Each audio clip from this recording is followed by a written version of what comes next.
ಗಾಂಧಿನಗರ ನ್ಯೂಸ್ಗೆ ಸ್ವಾಗತ. ಮತ್ತೆ ಪ್ರೇಮ್ ಅಡ್ಡ ಅಂತ ಮತ್ತೆ ಕೋರ್ಟು, ಕಚೇರಿ, ಪ್ರೆಸ್ ಮೀಟು, ಅದರ ಜೊತೆಗೆ ನಿನ್ನೆ ನಮ್ಮ ಬೆಂಕೋಶ್ರೀಯವರು ಮತ್ತು ಚೇಂಬರ್ನೊಟ್ಟಿಗೆ ಒಂದು ಮಾತುಕತೆ ಕೂಡ ವಿಫಲ ಆಗಿದೆ. ಬೆಂಕೋಶ್ರೀ ಈಗ ಅತ್ಯಂತ ಖಚಿತವಾಗಿ ಹೇಳೋದೇನು ಅಂತಂದರೆ, ನಾನು ಯಾವುದೇ ಕಾರಣಕ್ಕೂ ಪ್ರೇಮ್ ಅಡ್ಡ ಅನ್ನೋದನ್ನು ಒಪ್ಕೊಳ್ಳಿಕ್ಕೆ ಸಾಧ್ಯವಿಲ್ಲ. ಯಾಕೆ? ನಾನು ಇದನ್ನು ಆರಂಭದಿಂದ ಹೇಳ್ತಾ ಬಂದೆ.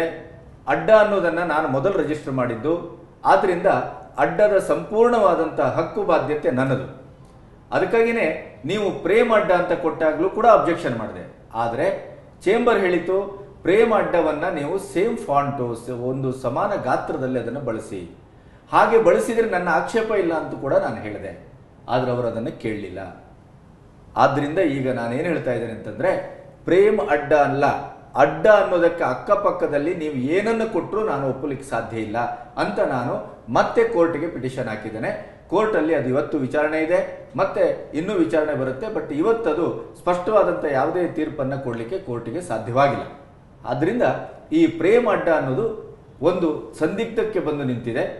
ಒಂದು ಕಡೆ ಪ್ರೇಮ್ ಅಡ್ಡ ಅನ್ನುವ ಹೆಸರನ್ನ, ಪ್ರೇಮ್ ಅನ್ನೋದನ್ನು ಚಿಕ್ಕದಾಗಿ ಹಾಕಿ ಅಡ್ಡ ಅನ್ನೋದನ್ನು ದೊಡ್ಡದಾಗಿ ಹಾಕ್ಕೊಂಡು ನಾವಿವತ್ತೇನು ಪಬ್ಲಿಸಿಟಿ ಮಾಡ್ತಾ ಇದ್ದೇವೆ, ಅದೇ ಆಧಾರದಲ್ಲಿ ಅದೇ ಒಂದು ಆಕೃತಿಯಲ್ಲಿ ನಾವು ಜನರ ಮುಂದೆ ಬರ್ತೇವೆ, ಆಡಿಯೋ ರಿಲೀಸ್ ಮಾಡ್ತೇವೆ, ಸಿನಿಮಾ ರಿಲೀಸ್ ಮಾಡ್ತೇವೆ ಅಂತ ಹೇಳಿ ಪ್ರೇಮ್ ಅವರು ಕೋರ್ಟಿನ ಪ್ರಶ್ನೆ ಬಂದಾಗ ಹೂ ಇಸ್ ಕೋರ್ಟ್ ಅಂತ ಕೇಳಿದ್ದಾರೆ.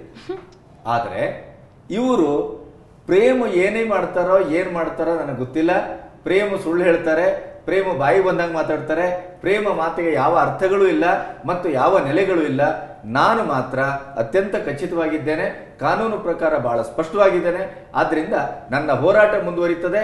ಅಡ್ಡ ಸಿನಿಮಾ ಈಗಾಗಲೇ 3 ಸಾಂಗ್ ಅನ್ನ ಟ್ಯೂನ್ ಮಾಡಿದ್ದೇನೆ, ಮತ್ತೆ ಸಂತು ಅವನ ನಿರ್ದೇಶನದಲ್ಲಿ ಅಡ್ಡ ಸಿನಿಮಾ ಕೂಡ ಅತ್ಯಂತ ಜರೂರಾಗಿ ನಾನು ಆರಂಭಿಸ್ತಾ ಇದ್ದೇನೆ. ನಾನು 2-3 ಸಿನಿಮಾವನ್ನ ಒಟ್ಟಿಗೆ ಆರಂಭಿಸಿರೋದ್ರಿಂದ ನನ್ನ ಸಣ್ಣ ಪುಟ್ಟ ತಾಪತ್ರಯಗಳಿಂದ ಅದು ಮುಂದೂಡಿದೆಯೇ ಹೊರತು ಅಡ್ಡ ಸಿನಿಮಾ ನನ್ನ ಪ್ರಥಮ ಆದ್ಯತೆ ಅಂತ ಬೆಂಕೋಶ್ರೀ ಅವರು ಹೇಳಿದ್ದಾರೆ. ಎಲ್ಲೋ ಒಂದು ಕಡೆ ನನಗನ್ಸೋದು, ಈ ಅಡ್ಡ ಅನ್ನುವಂಥ ಹೆಸರಿಗೆ ಹಾಗಾದ್ರೆ ಏನಾದರೂ ಚಿನ್ನದ ಗಿನ್ನದ ಕಿರೀಟ ಏನಾದರೂ ಅಥವಾ ಅದರ ಆಚೆ ಈಚೆ ಏನಾದರೂ ಇಟ್ಟದ್ದಾರೋ ನಮ್ಗೆ ಗೊತ್ತಿಲ್ಲ. ಯಾಕೆಂತಂದ್ರೆ ಅಡ್ಡದ ಬಗ್ಗೆ ಇಂಥ ಒಂದು ದೊಡ್ಡ ಹೋರಾಟ ನಡೆಯಬೇಕಾದ ಅಗತ್ಯ ಇದೆಯಾ ಗೊತ್ತಿಲ್ಲ. ಪ್ರೇಮಿಗೂ ಹಠ, ಇವರಿಗೂ ಹಠ. ಆದರೆ ಎಲ್ಲೋ ಒಂದು ಕಡೆ ಬೆಂಕೋಶ್ರೀ ಮೂಲ ಧಾತು ಅಡ್ಡ ಅನ್ನೋದು ಬೆಂಕೋಶ್ರೀ ಅವರ ಪಾಲಿನದ್ದೇನೋ ಅನ್ನುವಂಥದ್ದು ಈಗ ಸ್ವಲ್ಪ ಸ್ಪಷ್ಟ ಆಗ್ತಾ ಇದೆ. ಮತ್ತೆ ಪ್ರೇಮ್ ಅಡ್ಡ ಅನ್ನೋದನ್ನ ಅವರು ಚೇಂಬರ್ನವರಿಗೆ ವಹಿಸಿದ್ದಾರೆ. ಯಾರು? ಕೋರ್ಟ್ ಇದು ನಮ್ಮ ಹಕ್ಕು ಬಾಧ್ಯತೆ ಅಲ್ಲ, ನಮ್ಮ ಕ್ಷೇತ್ರ ಅಲ್ಲ. ಕನ್ನಡ ಚಿತ್ರರಂಗಕ್ಕೆ ಅತ್ಯಂತ ಉನ್ನತವಾದಂತ ಒಂದು ಸಂಸ್ಥೆ ಅಂತಂದ್ರೆ ಅದು ಚೇಂಬರ್. ಅದರಿಂದ ಚೇಂಬರ್ ಅಲ್ಲೇ ನೀವು ಅದನ್ನ ಬಗೆಹರಿಸಿಕೊಳ್ಳಿ. ಚೇಂಬರ್ ಹೇಳಿದೆ ಪ್ರೇಮ್ ಅಡ್ಡವನ್ನ ಸಮಾನ ಸೈಜ್ ಅಲ್ಲಿ ಹಾಕಿ. ಅವ್ರು ಕೇಳ್ತಾ ಇಲ್ಲ. ಈಗ ಅದು ಮತ್ತೆ ಕೋರ್ಟ್ ಹೋಗಿದೆ, ಅಡ್ಡವನ್ನೇ ಕೊಡುವುದಿಲ್ಲ ಅಂತ ಅವ್ರು ಕೂತಿದ್ದಾರೆ. ಆದ್ರಿಂದ ಈಗ ಪ್ರೇಮ್ ಅಡ್ಡ ಅಲ್ಲ, ಅಡ್ಡಕ್ಕೆ ಅಡ್ಡ ಹಾಕಿ ನಿಂತಿದ್ದಾರೆ. ಯಾರು? ಕೋರ್ಟಿನ ಕೇಸ್ ಹಾಕಿ ನಮ್ಮ ಬೆಂಕೋಶ್ರೀ ಅವರು. ಮುಂದೇನಾಗುತ್ತೆ ನೋಡೋಣ. ಹೇಳಬೇಕು. ಪ್ರೇಮ್ ಅವರು ಇನ್ನು ಸಾಕಷ್ಟು ಸುದ್ದಿ ಮಾಡ್ತಾನೆ ಇದ್ದಾರೆ, ಅಡ್ಡ ಟೈಟಲ್ ಕಾಂಟ್ರವರ್ಸೀಸ್. ಮತ್ತೆ ಏನಪ್ಪಾ ಅಂದ್ರೆ ಪ್ರೇಮ್ ಅವರು ಚಾರ್ಮಿನಾರ್ ಚಿತ್ರದಲ್ಲೂ ಕೂಡ ಹಾಡ್ತೀನಿ ಅಂತ ಒಪ್ಕೊಂಡಿದ್ರು. ಯಾವ ಪ್ರೇಮ್? ಡೈರೆಕ್ಟರ್ ಪ್ರೇಮ್. ಈಗ ನಟ ಪ್ರೇಮ್ ಇನ್ನೊಂದು ಸಿನಿಮಾದಲ್ಲೂ ನಟನೆ ಮಾಡ್ತಾ ಇದ್ದಾರೆ. Actor director Prem. ಸೊ ಇವಾಗ ಮತ್ತೆ ಸರ್ ಇನ್ನೊಂದು ಸಿನಿಮಾದಲ್ಲಿ ಹಾಡ್ತಿದ್ದಾರೆ. ಅದು ಬೇರೆ ಯಾವ ಸಿನಿಮಾ ಅಲ್ಲ, ಮರಿ ಟೈಗರ್. ಸೊ ಇವತ್ತು ರೆಕಾರ್ಡಿಂಗ್ ನಡೆದಿದೆ ರಾಜೇಶ್ ರಾಮನಾಥ್ ಅವರ ಸ್ಟುಡಿಯೋಲಿ. ನಮ್ಮಲ್ಲಿ ಕೆಲವರು ಹಾಡಬೇಕು ಅಂತ ಹಾಡು. ಈಗ ನೋಡಿ, ಹರಿಕೃಷ್ಣ ಅವರು ಹಾಡ್ತಾರೆ. ಒಂದು 2-3 ಹಾಡು ಹಿಟ್ಟಾದ ಪೆಟ್ಟಿಗೆ ಈಗ ಏನಿಲ್ಲ, ಮಾಡದ ಎಲ್ಲಾ ಸಿನಿಮಾಗಳಲ್ಲೂ ಅವ್ರು ಹಾಡುದು. ಅದ್ರ ಜೊತೆ ಅರ್ಜುನ್ ಜನ್ಯ ಅದೇನೋ ಹುಬ್ಬಳ್ಳಿ ಬಸ್ ಸ್ಟ್ಯಾಂಡ್ ನಾಗೆ ಕುಂತು ಮಂಡಕ್ಕಿ ತಿಂದೆ ಅಂತ ಒಂದು ಹಾಡು ಹಿಟ್ಟಾದದ್ದೇ ಆದದ್ದು. ಅದೇ ಧ್ವನಿ, ಅದೇ ರೇಂಜು, ಅದೇ ಸಾಹಿತ್ಯ ಅವರು ಹಾಡೋದು. ನೀವು ಕಣ್ಣು ಮುಚ್ಕೊಂಡು ಕೇಳಿದ್ರೆ ಆ ಹಾಡು ಈ ಹಾಡು ಅಂತ ಅನಿಸ್ತದೆ, ಈ ಹಾಡು ಆ ಹಾಡು ಅಂತ ಅನಿಸ್ತದೆ. ಮತ್ತೆ ಪ್ರೇಮಿನ ಹಾಡಿದ್ರೆ ಇನ್ನೇನಾಗೋದು ನನಗೆ ಗೊತ್ತಿಲ್ಲ. ಪ್ರೇಮನ ಧ್ವನಿಯ ಶ್ರೀಮಂತಿಕೆ ನಮ್ಗೆ ಅರ್ಥ ಆಗಲಿಲ್ಲ. ಅದನ್ನು ಕೇಳಿ ನಾವು ಏನಾದರೂ ಅದು ಅದ್ಭುತ ಅಂತ ಅನಿಸಿದ್ರೆ ನಟ, ನಿರ್ದೇಶಕ ಮತ್ತೆ ಗಾಯಕ ವೆಲ್ ಗುಡ್ ಅಲ್ಲ? Very good. ನಟ ಶ್ರೀನಿವಾಸ ಮೂರ್ತಿ ನಿರ್ಮಾಪಕರಾಗಿ ಬಡ್ತಿ ಪಡೆದು ಸಾಕಷ್ಟು ಅವ್ರದ್ದು ಊಹಾಪೋಹಗಳು ಹುಟ್ಕೊಂಡ್ಮೇಲೆ ಈಗ ಅವರ ಮಗ ನವೀನ್ ಕೃಷ್ಣ ನಾಯಕನಾಗಿ ಸಾಕಷ್ಟು ಯಶಸ್ಸು ಕಾಣೋದ್ರ ಹಿಂದೆನೆ ಈಗ ಅವರು ನನಗೆ ಯಾವುದೋ ಅಂಥ ಅವಕಾಶ ಸಿಗ್ತಾ ಇಲ್ಲ, ಕನ್ನಡದಲ್ಲಾಗಲಿ ತಮಿಳಿನಲ್ಲಾಗಲಿ. ಈಗ ನಾನು ಒಂದು ನಿರ್ದೇಶನ ಮಾಡಬೇಕು ಅಂದ್ಕೊಂಡಿದ್ದೀನಿ.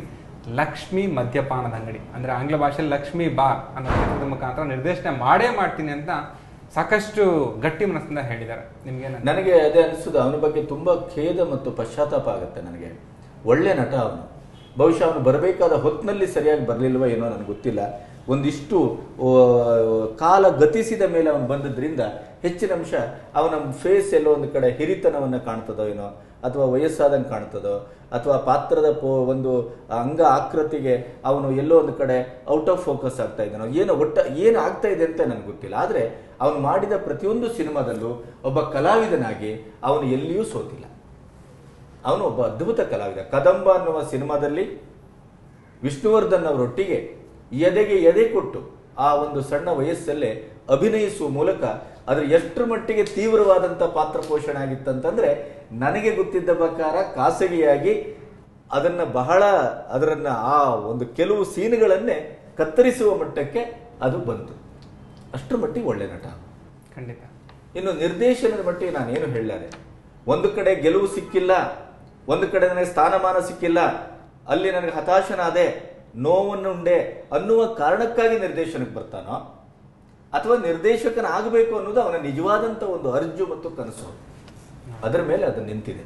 ಅಲ್ಲಿ ಸ್ಥಾನ ಸಿಕ್ಕಿಲ್ಲ ಅನ್ನೋ ಕಾರಣಕ್ಕಾಗಿ ಇಲ್ಲಿ ಬರೋದ್ರ ಬಗ್ಗೆ ನನ್ನ ಆಕ್ಷೇಪ ಇದೆ. ಆದರೆ ಅವನು ಸೃಜನಾತ್ಮಕವಾಗಿ ಯೋಚನೆ ಮಾಡುವವನು, ಒಂದು ಒಳ್ಳೆಯ ರಕ್ತದ ಹರಿವಿನಿಂದ ಬಂದವನು, ಅಲ್ಲಿ ಕಲೆ ಮತ್ತು ಸಂಸ್ಕೃತಿ ಎರಡೂ ಸಮ್ಮಿಳಿತಗೊಂಡದ್ದು. ಆದ್ದರಿಂದ ಅವನ ನಿರ್ದೇಶನಕ್ಕೆ ಬಂದರೂ ಒಳ್ಳೆಯ ಒಂದು ಸಾಧ್ಯತೆ ಇದೆ ಅಂತ ನನ್ನ ಭಾವನೆ.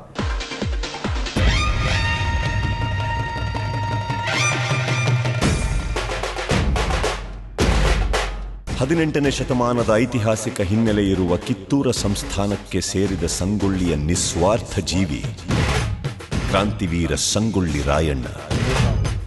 ಪುಣ್ಯಭೂಮಿಯ ಮಾನ ಪ್ರಾಣ ರಕ್ಷಣೆಗಾಗಿ ಗುಲಾಮಗಿರಿಯ ವಿರುದ್ಧ ಬಂಡೆದ್ದು ದಂಡು ಸೇರಿಸಿ ಬ್ರಿಟಿಷರಿಗೆ ಸಿಂಹ ಸ್ವಪ್ನವಾದ ಗೆರಿಲ್ಲಾ ತಂತ್ರದ ರೂವಾರಿ ಕ್ರಾಂತಿವೀರ ಸಂಗೊಳ್ಳಿ ರಾಯಣ್ಣ.